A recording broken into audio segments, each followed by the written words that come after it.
Very good morning, my dear students. Welcome back in my class. So today we are going to start with the new topic, that is Indian government.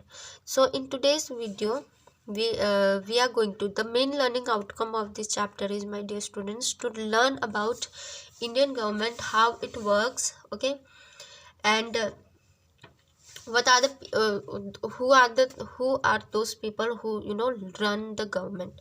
किस तरह से हमारी government चलती है, कौन लोग हैं जो चलाते हैं, ठीक है।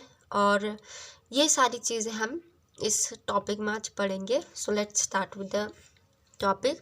So my dear students, every country has a set of rules and that rules and regulations are called constitution, ठीक है। यानी कि हर एक कंट्री रूल्स एंड रेगुलेशन के अकॉर्डिंग चलती है। अब जो है ऑलमोस्ट कंट्री डेमोक्रेटिक कंट्री हो गई, जहाँ पे every citizen has its right to choose their own government. Dictatorship वाली गवर्नमेंट अब बहुत ही कम ऐसी जगह है, जहाँ पे बहुत ही कम ऐसी कंट्री है जहाँ पे डिक्टेटरशिप वाली जो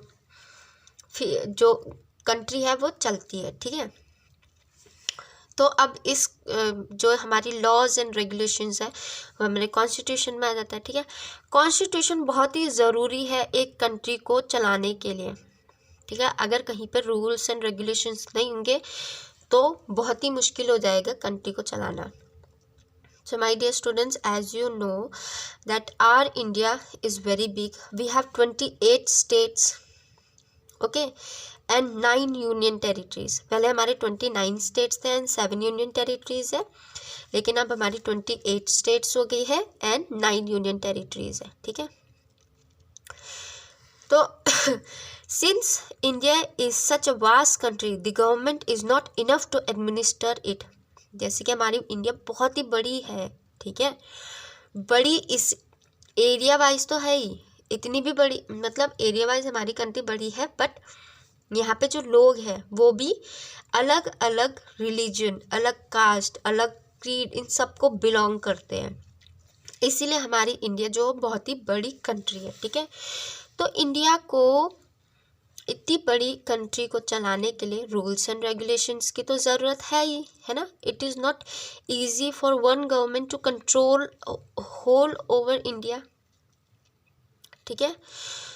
तो क्या हुआ है, therefore the constitution of India provides for a single central government and state government for each state. Power shared between the state and the centre. अच्छा, मैं इसको सिंपल लैंग्वेज में समझा देती हूँ। तो हमारी जो गवर्नमेंट है वो एक जगह पे रह के 28 स्टेट को नहीं कंट्रोल कर सकती, ठीक है। तो उन्होंने क्या किया है, हर एक स्टेट में एक एक गवर्नमेंट इस्टेब्लिश कर दी है, ठीक है, ओके। तो जो हमारे डिफरेंट लेवल्स ऑफ गवर्नमेंट है वो सबसे पहले है सेंट्रल गवर्नमेंट, फिर स्टेट गवर्नमेंट आता है, और उसके बाद हमारी लोकल गवर्नमेंट है, ठीक है। अब हम पढ़ेंगे कि ये कैसे काम करती है, सेंट्रल गवर्नमेंट जो है, स्टेट गवर्नमेंट है, वो किस तरह से काम करती है, ठीक है। सेंट्रल गवर्नमेंट जो है वो पूरी कंट्री को गवर्न करती है, पूरी कंट्री को चलाती है, ठीक है। It makes the law that are applicable to everyone in the country. ये लॉ बनाती है जो कि कंट्री के हर एक पर्सन के लिए, हर एक पीपल के लिए एप्लीकेबल हो। It is also responsible for the defending the country and it deals with the issue that concern the entire nation. ये उन इशू से भी डील करती है जो पूरे नेशन के लिए ज़रूरी है, इम्पॉर्टेंट है। This is how central government also controls the union territories. एक बात मैंने पहले भी बताई, अभी भी बता रही हूँ, जो हमारी यूनियन टेरिटरीज है यहाँ पे स्टेट गवर्नमेंट नहीं है, ठीक है। ये directly under the control of central government है। सेंट्रल गवर्नमेंट ही इन यूनियन टेरिटरीज को गवर्न करती है, ओके, स्टेट को नहीं करती है, सिर्फ यूनियन टेरिटरीज को। और इनका ओवरऑल काम है to look after the entire country, ठीक है। सपोज फॉर एग्जांपल पूरी कंट्री में कितने हॉस्पिटल होने चाहिए, हॉस्पिटल्स की ज़रूरत है, स्कूल्स की ज़रूरत है, कहीं पे रोड ख़राब हो रखी है, नेशनल हाईवे बनाने हैं, तो ये सारा काम कौन देखता है? सेंट्रल गवर्नमेंट देखती है, ठीक है। स्टेट गवर्नमेंट का काम क्या है? इट मैनेजेस और it maintain the law and order in their own state. अपनी स्टेट में लॉज एंड ऑर्डर मेंटेन करती है, ठीक है। और जो भी रिक्वायरमेंट होती है स्टेट गवर्नमेंट की, वो सेंट्रल गवर्नमेंट से हेल्प लेते हैं, ठीक है। सपोज दैट स्टेट में स्कूल्स बनाने हैं, हॉस्पिटल्स बनाने हैं, कोई चीज़ ख़राब हो गई है, रोड्स ख़राब हो गए हैं, बाढ़ आ गई है, कोई टेररिस्ट अटैक हो गया है, ठीक है, तो उसकी जितनी भी भरपाई होगी वो स्टेट गवर्नमेंट जो है वो सेंट्रल गवर्नमेंट को रिक्वायरमेंट सेंड करेगी और वहाँ से अप्रूव होके स्टेट में पैसे आएंगे, ठीक है। अब देखो सेंट्रल गवर्नमेंट की 3 ब्रांचेस है, लेजिस्लेचर, एग्जीक्यूटिव एंड जुडिशरी। ये 3 मेन पिलर है सेंट्रल गवर्नमेंट के, ठीक है। पार्लियामेंट और the legislature makes the law. अब इनका हम काम पढ़ेंगे, क्या वर्क है इनके। पार्लियामेंट और लेजिस्लेचर का काम है लॉ मेंटेन करना, लॉ बनाना पूरी कंट्री के लिए। Executive consisting of the president and his appointed officers implements the law। Executive और जो भी प्रेसिडेंट है और जितने भी इनके अपॉइंटेड ऑफिसर्स हैं, इनका काम है उस लॉ को इम्प्लीमेंट करना पूरे कंट्री में। जुडिशरी ये इंश्योर करती है कि कोई भी इन लॉ का यूज़ ना करे या इन लॉ को तोड़े ना, ठीक है, कोई भी वायलेटेड ना करे या इनका मिसयूज़ ना करे। Okay, so I hope you understood the work of these 3 branches. Legislative work is to make laws. Executive or the other member of this executive is to implement the law, and judiciary makes ensure that these laws should not be violated or misused by the people of India. So this is the work of these 3 important branches of central government. So let's start with the new topic, that is central government. Now central government, as you know, that makes laws for the entire country through parliament. Okay, parliament जो है वो parliament में 2 houses है, पहला है Lok Sabha, second है राज्यसभा, ठीक है। अब लोकसभा का क्या काम है हम वो पहले पढ़ लेते हैं। ओके, लोकसभा को हाउस ऑफ पीपल भी बोलते हैं, ठीक है, as it comprises of member who have been directly elected by the people of India. यानी कि लोकसभा में वो सारे मेंबर्स होते हैं जो डायरेक्टली लोग अपॉइंट करते हैं अपने लिए, ठीक है, अपना लीडर जो लोग अपॉइंट करते हैं, तो वो सारे लोग हमारे लोकसभा में मौजूद होते हैं, ठीक है। It is also known as the lower house, इसे लोअर हाउस भी बोलते हैं। Lok Sabha is presided by the speaker. Lok Sabha में एक स्पीकर बैठता है, ठीक है, वो मेल भी हो सकता है, फीमेल भी हो सकता है, ठीक है। और जो स्पीकर है वो directly member of the house, जो लोकसभा के मेंबर है वो इलेक्ट करते हैं उस स्पीकर को, ठीक है, जो मतलब जो आपस में लोग बैठे होते हैं उनको कंट्रोल करने के लिए। The Indian Constitution states that the Lok Sabha can have a maximum of 552 members. लोक सभा में कितने मेंबर्स होते हैं? 552 मेंबर्स होते हैं, ठीक है। कोई भी citizen, any Indian citizen can contest for the लोक सभा इलेक्शन इफ ही और she is more than 25 years. अगर कोई भी इंसान 25 से ज़्यादा है तो वो लोकसभा मेंबर का चुनाव लड़ सकता है, ठीक है। उसको वो अथॉरिटी है कि वो लोकसभा में अपना भी योगदान दे सकते हैं या उसका एक मेंबर बन सकता है।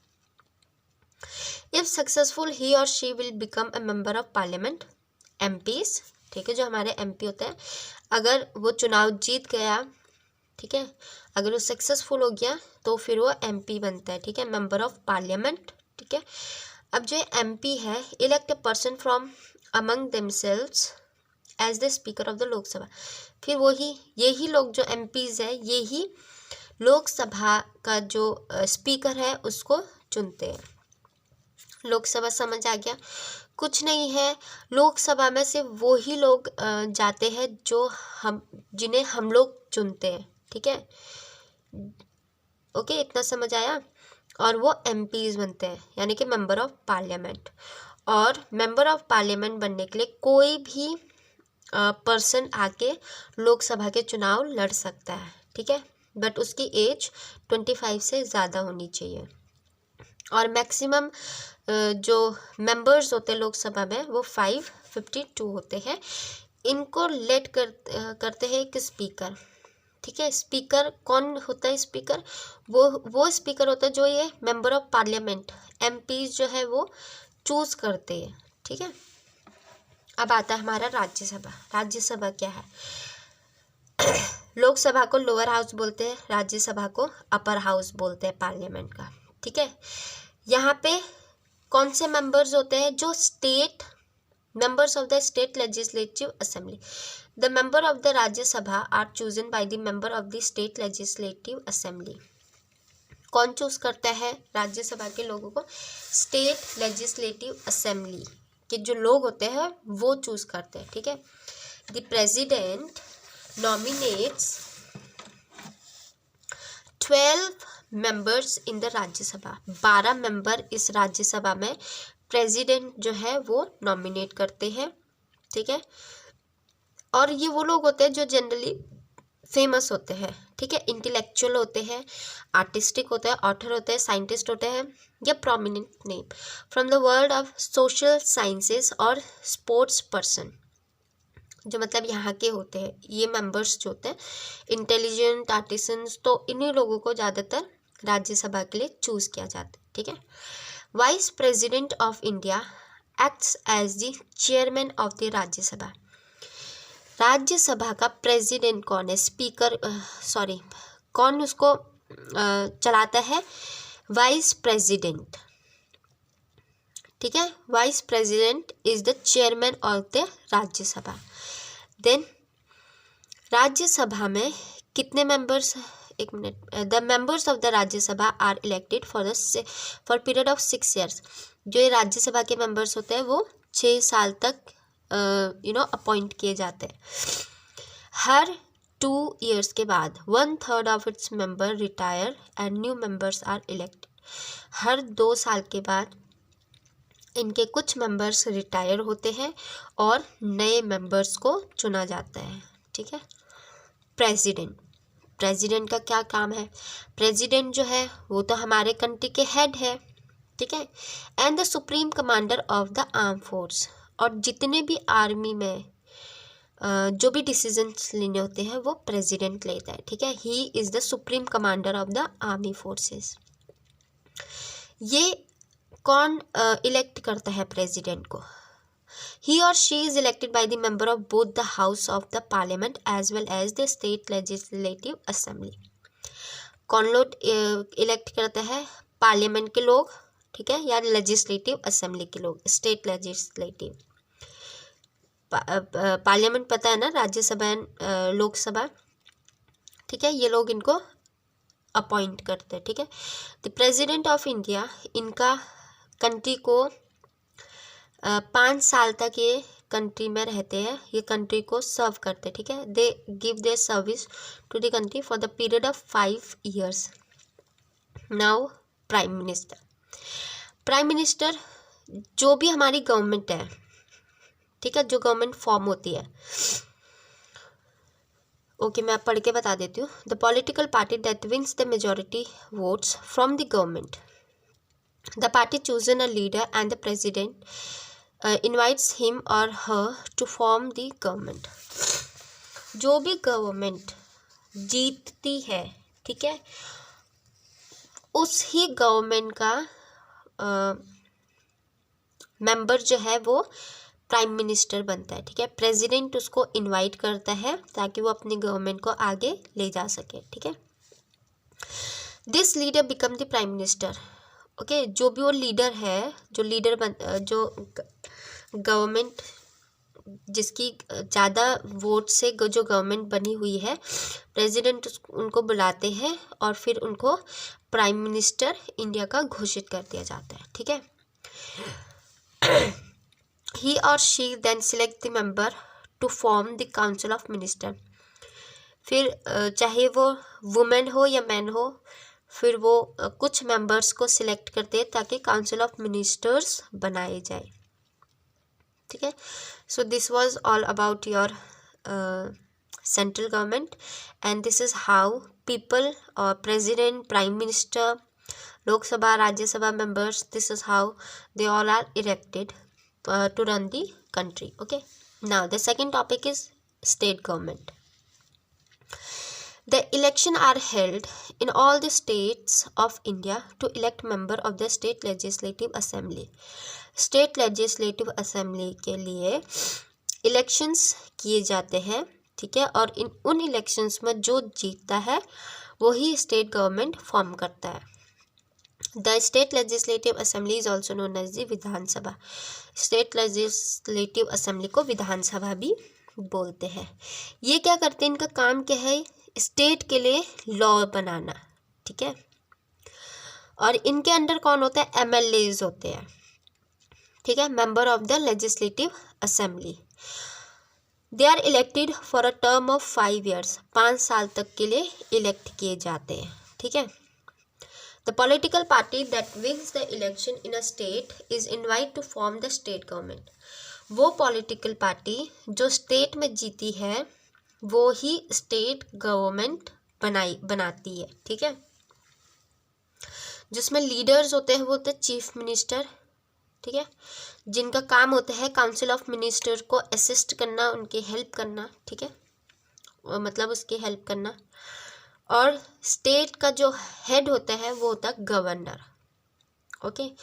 चीफ मिनिस्टर जो है वो इनका काम होता है काउंसिल ऑफ मिनिस्टर को असिस्ट करना, ठीक है, असिस्ट हिम और हर। और स्टेट का जो हेड होता है उन्हें हम गवर्नर बोलते हैं, ठीक है। The president of India appoints the governor of the state. अब इन गवर्नर्स को अपॉइंट करने का किनकी जिम्मेदारी है, प्रेसिडेंट की, ठीक है। इतना समझ आ गया स्टेट गवर्नमेंट कैसे रन करती है। जो पार्टी जीतती है वही स्टेट गवर्नमेंट बनाती है। स्टेट गवर्नमेंट को विधानसभा भी बोलते हैं। स्टेट गवर्नमेंट में जितने भी मेंबर्स होते हैं, ठीक है, उन्हें हम मेंबर्स ऑफ लेजिस्लेटिव असेंबली बोलते हैं, एमएलएज बोलते हैं। ये 5 साल के लिए नियुक्त किए जाते हैं, ठीक है, चुने जाते हैं। उसके बाद है जो भी पार्टी जीतेगी वही स्टेट गवर्नमेंट बनाएगी। इनका लीडर जो है चीफ मिनिस्टर होता है, ठीक है। The leader of the party is chosen as the chief minister. जो भी पार्टी का लीडर होता है वो चीफ मिनिस्टर होता है। Who in turn appoint a council of minister to assist him और हर। वो अपने लिए काउंसिल ऑफ मिनिस्टर अपॉइंट करते हैं, ठीक है।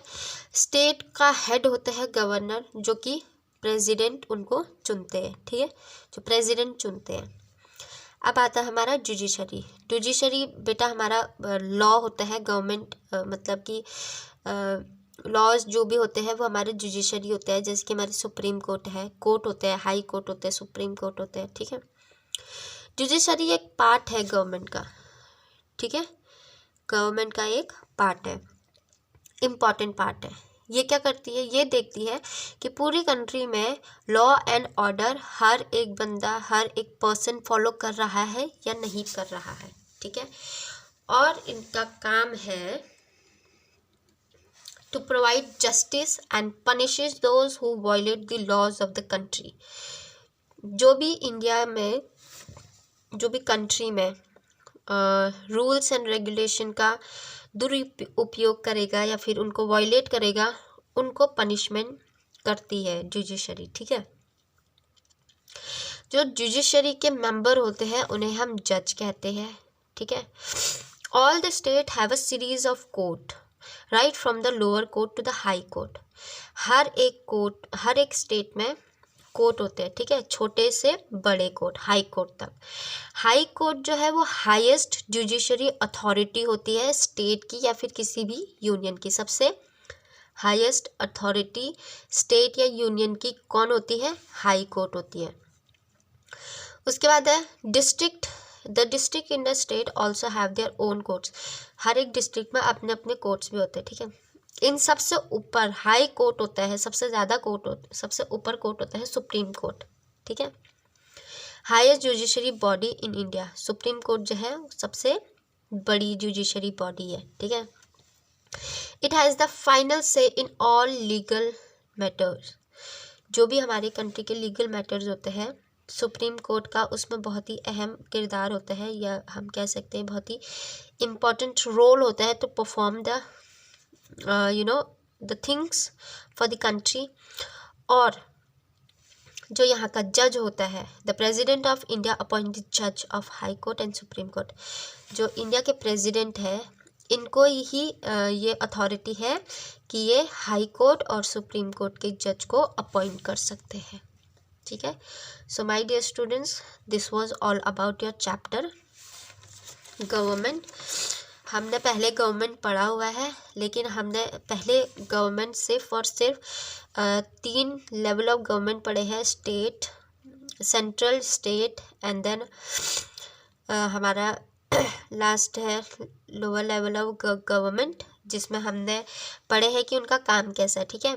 अब इस वाले टॉपिक में हमने सेंट्रल गवर्नमेंट पढ़ा है, उसके कैसे सेंट्रल गवर्नमेंट वर्क करती है ना, क्या क्या चीज़ें कंप्राइज करती है, कैसे प्रेसिडेंट जो है वो वर्क करते हैं इंडिया के लिए, कैसे प्राइम मिनिस्टर वर्क करते हैं, कैसे हमारी जुडिशरी वर्क करती है to maintain law and order in the entire country. So this was all about your chapter, my dear students. If you have any query, any problem, so please write in a comment box your queries and keep watching the video. Thank you and Jai Hind.